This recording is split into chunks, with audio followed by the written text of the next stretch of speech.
Hello YouTube, this is Morgan Airspeed Prime here with my next The Reckoning of Roku chapter analysis video. This one's going to be for chapter 19, which is called Another False Avatar. Once again, YouTube channel membership is enabled on the channel if you would like to help support the channel, but otherwise subscribing is also a good way to help. So getting into this chapter, it's a very important chapter. This is the one where I feel like most of the sort of motivations for like all the different groups for why they're here on the island finally comes out. You, coming out of this one for sure, fully understand why the kind of Earth Kingdom side of things is here, what they're about. We already know Sozan's plan for this place, and it sets some of that stuff up better. The other big thing here is that this will be the chapter where we see Roku and Gyatso go their separate ways. Things have been going really well, but there's a really giant blow up that happens between the two of them at the end of this chapter. And so they each head off on their own after discussing things with this earthbender. So major chapter in the book here. So we're going to spend some time on this one. So we open up here. The earthbender finally wakes up, and he's even more injured than he already was. His shoulder has been dislocated from his big fall, of course, how they had to defeat him. And immediately it's like, okay, we can't question him until we fix the arm. And there's a bit of a debate here between Gyatso and Roku over arm first, or questions first, then the arm. And the earthbender is like, I'll settle this. Arm first, then we talk. He agrees to it, basically. And so, who's going to set the arm? Gyatso. And he actually does it really, really well here. It is revealed that he has done this many times before. All air nomads have this sort of, I suppose, field kind of medicine type training when it comes to stuff like dislocations, because they're a common enough injury in airbending training. They all learn to set them, which makes a lot of sense. There's going to be a lot of gliding, jumping training, landing, a lot of spiral motions, jumping into them and stuff like that. You get that these sort of injuries are going to happen, so you need to learn how to deal with them. Makes a lot of sense. So, but even though he agreed to talk, he's the one who starts questioning them, and they just go along with it, like, okay, fine, we'll answer your questions, then you answer ours. So he's like, who are you? Roku is like, oh, yeah, I'm the Avatar. He laughs, and I'm the Earth King. But Gyatso's like, no, it's true. He is Avatar Roku. Unfortunately, but yes, he is the Avatar. Eventually, he accepts this of like, maybe you are. Fire and air together. I guess that makes sense. But I hadn't even heard the new one had been found yet. So it speaks to how early in the discovery of Roku as the Avatar it is. How much do the other nations know about this necessarily? But he's like, you look about 16. I guess that makes sense. You're no Kyoshi, that's for sure. And then Roku's like, oh, do you know Kyoshi? Did you know her? And he's like, no. Do you know how many people there are in the Earth Kingdom? I know about her. I never want to get on her bad side, but I don't know her. And so he's like, oh, that must make you, Gyatso, his airbending master. But that's not actually true, of course. And Gyatso introduces himself here. He then asks them, why are you on this foggy island? And Roku is like, okay, fine, I'll explain. I received word that the Earth Kingdom army claimed one of the Fire Nation's islands, so we came to resolve the issue peacefully. And the Earthbender's like, well, peacefully? You murdered 2 of my companions last moon. And you, looking at Gyatso, tried to take my life by the waterfalls a few days ago. Or have you already forgotten? And so they're both like, wait, what? 2 people dead and you're accusing us of trying to kill you. We've just met you. But of course, we know the situation. The two people who are dead is the result of Sozan and Kozaru from like chapter 4. When they first arrived on the island. And then we know Amihan is the one who's responsible for attacking the giant earthbender, of course. So it wasn't Roku and Gyatso for sure, of course. But we're going to kind of get up to speed a little bit with everything going on here. That's the big point here with all of this. And so Roku's like, I think there's a big misunderstanding going on. The earthbender kind of looks at them, and Roku thinks to himself, Oh yeah, Sozin told me once about earthbenders having seismic sensing abilities that can, tell if people are lying on the basis of their heart rate changing. Unfortunately, I don't think this guy has that. He's a bit too blunt or a powerhouse of an earthbender for a refined bending application like that. But it's a cool reference to acknowledge it, of like it would have been a useful skill to have here to sense who is lying, who is telling the truth. But the question then comes up, well, if it wasn't you who attacked me, who was it? And then Roku realizes, oh yeah, in Sozin's message, it did mention a small uncontacted clan lives on the island. So he mentions that as like potentially being the situation. Gyatso adds in that like, hey, air nomads are pacifists. We would never try to kill you. He points out that it was definitely an airbender I was attacked by. Did I imagine the air current that sliced through the mist and cleaved my ear clean off? Or the others that came after, like a dozen invisible throwing knives, splitting my armor, carving up my face. And I suppose it was a spirit then that flung me high up into the air, that I landed and broke my arm and got knocked out. So highlighting that is the way Amihan attacked him. So razor-like air kind of blasts, and then what we know she did to animals, she also did to this earthbender, of just launching him into the air and letting gravity do its work, which is a pretty brutal way to try and hurt someone with airbending. So it speaks to, again, a lot of people pointed out that airbending, if used by someone who doesn't have the air nomad ideals, like that, like there's definitely like some pretty brutal uses of it, as we've seen, of course. So yeah, it wasn't us for sure. We've told you everything. Now you talk. So he introduces himself at last. The earthbender's name is Owen. So it's 2 words, O-H space W-E-N. He says he is a private security guard for the Western Kingdom Trading Company. Gyatso stiffens upon hearing this name. He looks like he wants to say something, but he doesn't. So something's going on. Gyatso recognizes this company particularly, and there's a problem there. Remember that. Roku then realizes, oh yeah, the Western Kingdom Trading Company, I know that. The narration explains that they did business all around the South Sea, including with Roku's clan. But they should not have, they don't have the authority to do unauthorized landings on other nations. So this should not be allowed. So he points out, why is an Earth Kingdom company trespassing on Fire Nation territory? He is then asked by the Earthbender, so you're here on behalf of the Fire Nation? Roku says yes. Gyatso says no. I think highlighting again Roku not quite realizing the way as the Avatar he needs to approach this situation, and not once again not getting kind of pushing the Fire Nation side of himself to the side. That he can deal with a conflict that involves the Fire Nation. It's just you are here as the Avatar to deal with like a border dispute, basically. You happen to be a Fire Avatar. The Fire Nation happens to be the one like asking for the intervention, but you're not necessarily like here on behalf of the Fire Nation. Like that's the point to be made here, of like spirit of no nation, spirit of all nations, that sort of idea is what they're getting at here. He still hasn't quite realized that. So he does eventually answer, why are you here? I don't care. We were sent here to find something. The company told us the island was unclaimed and uninhabited. It's explained here that they were looking for some kind of rock, some rare kind of stone or mineral or crystal. The Earthbender doesn't know much about it, just that it is special. Apparently it's worth twice its weight in platinum. He doesn't know why that is the case, just that the 2 Earthbenders that they were assigned to protect, the mother and the daughter, are the experts.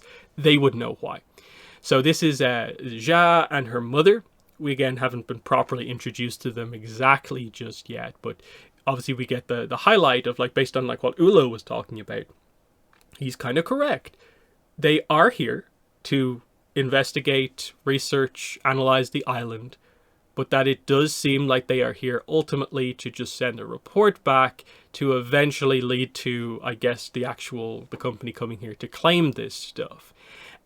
So Ulo was right to be suspicious, but how they approach dealing with outsiders is still, of course, an issue. But now we have a better sense for what actually is going on. The mother and the daughter work for the Western Kingdom Trading Company. So everything's kind of mostly come to light at this point. Again, the argument goes back and forth about like, we did not kill you or the rest of your group. So this is what's meant to confirm to the guy that he's not alone. He's not the only survivor. He was separated from his group, but he now gets sort of the confirmation that, oh, they likely just moved on without me, so he's a little bit more hopeful coming out of this. But anyway, Roku and Gyatso go on to have a conversation privately with each other. So the attention then for the second half of the chapter, then it turns to Gyatso bringing up, hey, I know we kind of both don't want to talk about this, but did Sozin tell the truth about this mission? And the big point here being, do you think Sozin knew about this special rock that this island has? Do you think he's after that? And that's the real reason behind this mission. Clear out the Earth Kingdom so he can claim what's on this island for himself, for the Fire Nation. Roku does point that out, that like, hey, it's a fire island. As the Fire Prince, he technically has the right to do that, basically. But Gyatso points out, why did he lie to the Avatar then? And Roku is defending Sozin throughout this whole thing. Sozin wouldn't lie to me. We're friends. And Gyatso's just trying to get him to at least consider the idea that, okay, he's your friend, but it seems like for whatever reason he did lie to you here. And that potentially, now that you are the Avatar, and you're not around him anymore, maybe that has changed your dynamic and he's more willing to lie to you. Like, you might need to accept these kind of harsh truths is the point that's being made here, ultimately. We know, of course, that Gyatso is sort of right, but about the wrong thing. He's not here for this metal because it's unclear if his group actually knows about it. Dalisay, of course, is super into metals, so if she ever came across it, she would know it's something of note, but it doesn't seem like they've actually come across it yet. So that's an interesting little detail. But he is here, of course, for apparently the natives can teach enhanced bending, and that's what he wants, and that's what he doesn't want the Earth Kingdom to get. But different groups don't know certain information about what the other groups are doing. The Earth Kingdom doesn't seem to know about the legends of enhanced bending on the island, and Sozin doesn't seem to know about this rock resource. So, interesting. Then Gyatso brings up, I kind of didn't want to mention this, but I feel I have to, the earthbender who attacked you in Ta Min. It's kind of become clear that it wasn't sent by the Earth King, because clearly this is a company that's here, and it doesn't seem to be really officially related to the Earth Kingdom army. And so Roku's like, look, you really think the evil Prince Sozin sent like an assassin after me, basically? And the argument goes back and forth about like, he would never hire someone to hurt or kill me. Now, that is true because it was the guy who went off script and actually involved Ta Min and actually attacked them rather than just scaring them.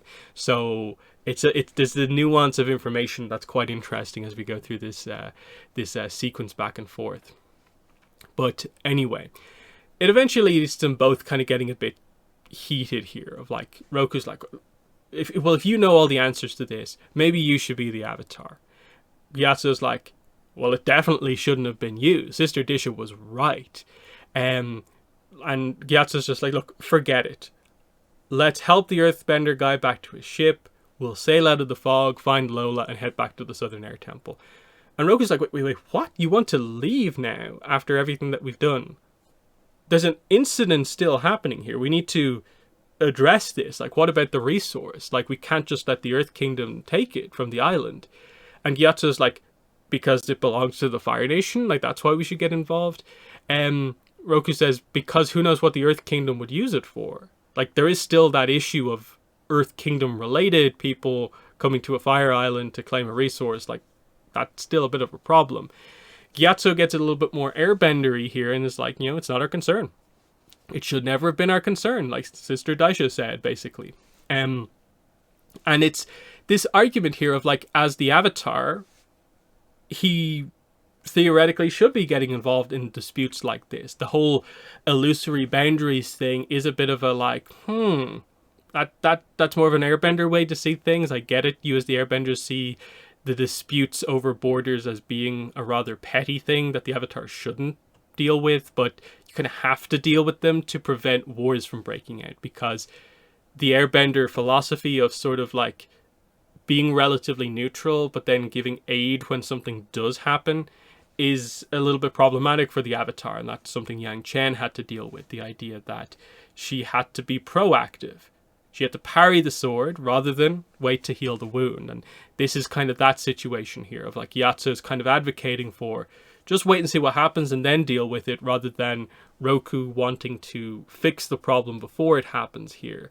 But again, is he thinking about this too much from a Fire Nation perspective? Is he defending Sozin a bit too much? Is he justifying Sozin trying to claim this resource a bit too much? That's the problem that we kind of have here. But I like the nuance to the writing between the characters here. It's fascinating.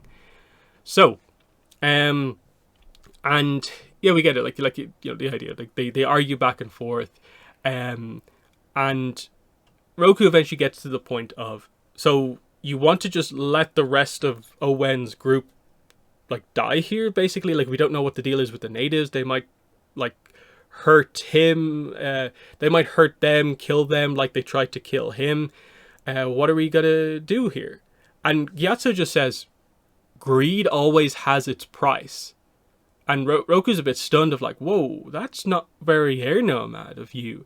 And we see this little bit of a dark, angry turn for Gyatso here, where he very much is just sort of like, well, these are people here to just kind of claim resources from this island with these natives, and that might just be the price that they have to pay here. And Roku's like, whoa, I can't believe you accept that, and that's something that you'd actually say. And of course Roku says, you know, it's not very air nomad of you. Gyatso says, hard to hear since you're just like them, eh? Different nation, same story. And Roku's like, whoa, what's that meant to mean? And Gyatso goes in on him here, so I'll read this out in full, because we need to discuss this. You're just another noble who doesn't care about all the commoners who farmed the crops, or mined the ore, or sailed the ships, or felled the trees, or worked the mills that made your clan rich. All that suffering means nothing to you. You sip your tea, attend your academy and your festivals, relax in your royal spas, and complain about the price of silk. If others have to go without so that you can have more, then so be it, right? And it's quite cutting. There's an anger here. It's described in the narration here. The air nomad's sudden rage left Roku stunned. It was as if Gyatso had stabbed him with a blade he'd long been sharpening in secret. So you get this detail here of long been sharpening in secret. So this has been something that Gyatso has basically wanted to say to someone for a very long time, and that because some of the topics here relate to what's going on with Roku kind of Sozin, he has let this loose upon Roku, even if maybe all of this doesn't exactly apply to Roku, in that listing all the stuff that he, you know, goes at Roku about here. It's like, yes, Roku is a noble, but has he brought this stuff up to you in that way, and presented himself as the type of person you're trying to say he is here? You know, how much of this is valuable in a way for Roku to hear going forward, versus how much of it is actually probably so over the top that like Roku can just dismiss it. Like it's an interesting kind of point here, but Gyatso's not done. Before Kyoshi was identified as the Avatar, she was an orphan, a servant. She fought for justice, and she fought for justice because she could recognize injustice. She experienced it firsthand. She survived it. Her heart was always with the poor, the broken, the oppressed. That's why she was a great Avatar. You, your family, your clan, your nation are the oppressor. What can you offer as the Avatar when you can't even understand that? And we basically get the idea here. Gyatso just says, do what you want, Roku. Roku's like, fine. And they walk off separate ways, and basically the final words are, I don't need any more help from some failed airbender anyway, and I don't need to waste my time and energy helping some brainwashed firebender who's going to turn out to be another false avatar. And you can tell from the narration, because it's from Roku's point of view, he's hurt by this, but he walks off, and his opinion on Gyatso kind of has changed a little bit. Gyatso was indeed a far cry from Sozin, who would never give up like that, never walk away from Roku like that, no matter what. So they're now going on their separate paths, and it'll be a few chapters before they meet up again, of course. And again, it goes back to the rage of Gyatso here. It's noted that it is a rage, it is an anger. It's something that he's had within himself for a long time and has been waiting to let loose. And so the idea is, where does this come from? What is this really about? Because I don't think anything that Roku has done justifies this sort of an attack from Gyatso. Maybe there's some frustrations in here that are valid, that Roku does need to learn from, but every aspect of like both of those kind of paragraphs, I'm not sure about. And I think that opinion is correct because of what they do later on in the book, in that, like, when we come back to it without spoiling too much, it is Gyatso who is going to apologize for this.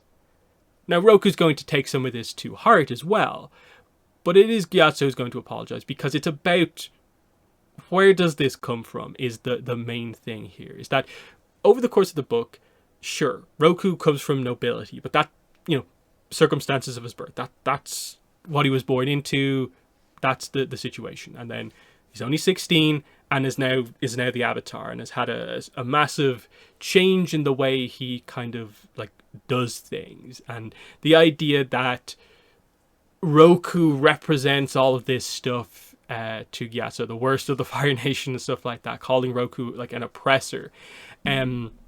It's harsh. Because I saw people react to this, because I think someone who got the book early posted just a few of these paragraphs up online, and the reaction from a lot of people was like, yeah, get him, Gyatso. And I was like, in context, I don't think that is the interpretation you're meant to have here. There's maybe like a little bit of that, but I think most of it is just like, oh, any air nomad just like losing it like that. But then where does it come from as well? And you do have to connect the dots a little bit here of like, he didn't really want to talk when the reveal came out about the Western Kingdom Trading Company. So there's something going on there. We know that there's the loss of his sister. How did that happen? And you're setting the stage for, okay, on their own, they're each going to, I suppose, get to address this. This really cutting criticism of Roku is going to make Roku reflect on himself. He's already not super confident, and now he's kind of been cut down quite a bit.